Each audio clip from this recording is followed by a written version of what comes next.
What if I told you that South Korea's biggest overseas bet in 2025 isn't the United States, isn't China, and isn't even Europe?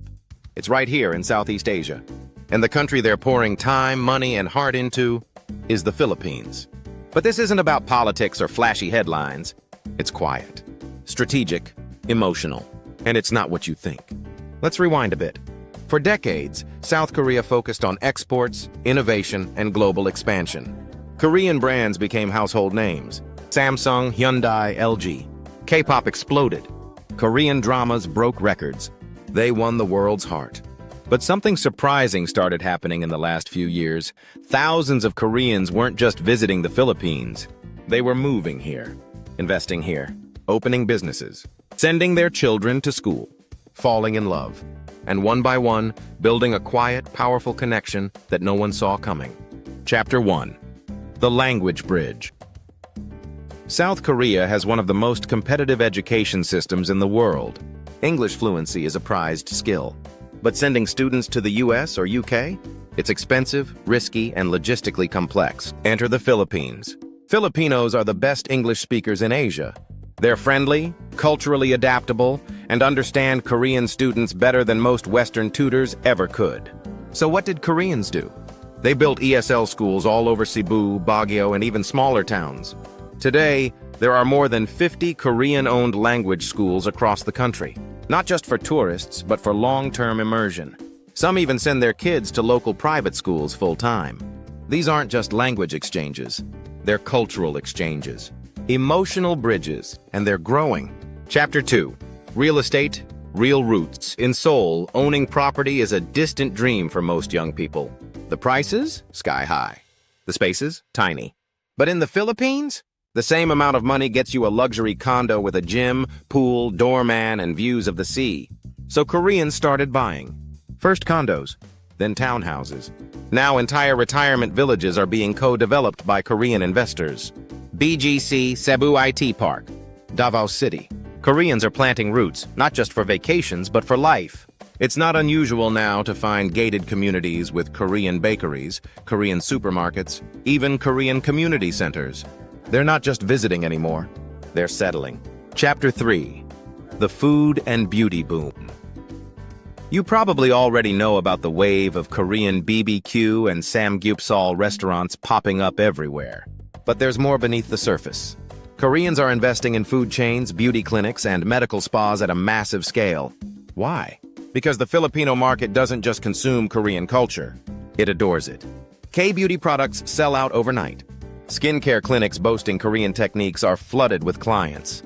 And Korean entrepreneurs are feeding that demand, with local branches, partnerships, and even franchises.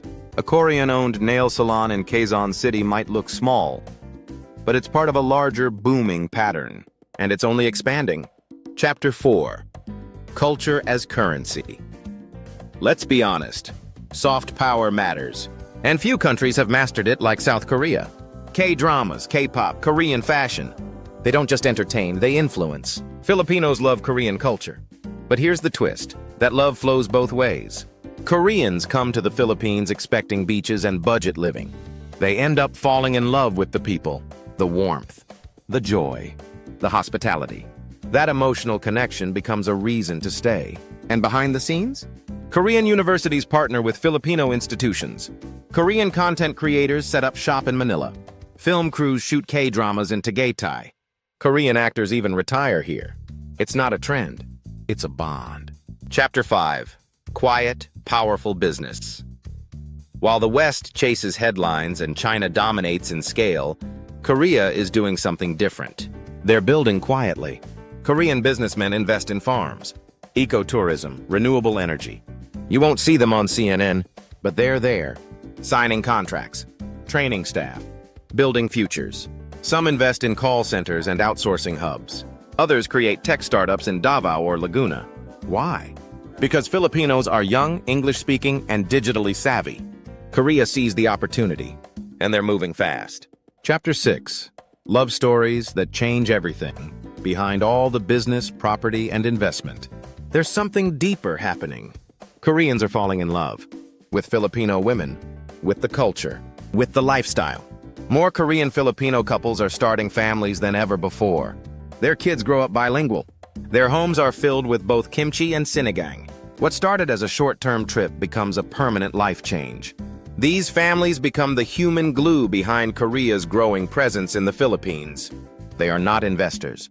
They are home builders. Chapter 7. A Strategy of Heart. So why is Korea quietly investing in the Philippines? Because it makes sense economically? Yes. Because the opportunity is real? Of course. But also because they feel something here. In a world where everything is fast, competitive, and cold, the Philippines feels warm, human, and kind. Koreans didn't just find a cheaper lifestyle. They found peace. And that's a form of wealth no stock market can offer. While the world focuses on politics, power, and profit, South Korea is building something different in the Philippines. A life. A future. A quiet revolution of love, culture, and shared dreams. You just haven't heard about it. Until now.